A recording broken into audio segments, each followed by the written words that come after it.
everybody. My name is Lekhan. I am studying in UKG.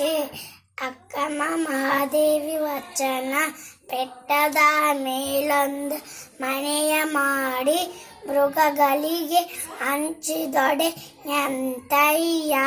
ಸಮುದ್ರದ ತಡಿಯಲೊಂದು ಮನೆಯ ಮಾಡಿ ನುರಿತರಿಗೆ ಹಂಚಿದೊಡೆ ಎಂತಯ್ಯ.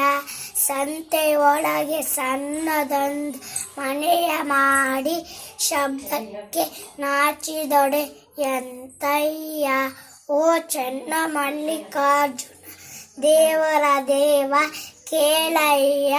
ಲೋಕದೊಳಗೆ ಹುಟ್ಟಿದ ಬಳಿಕ ಸ್ತುತಿ ನಿಂದೆಗಳು ಬಂದೊಡೆ ಮನದಲ್ಲಿ ಕೋಪವ ತಾಳದೆ ಸಮಾಧಾನಿಯಾಗಿರಬೇಕು.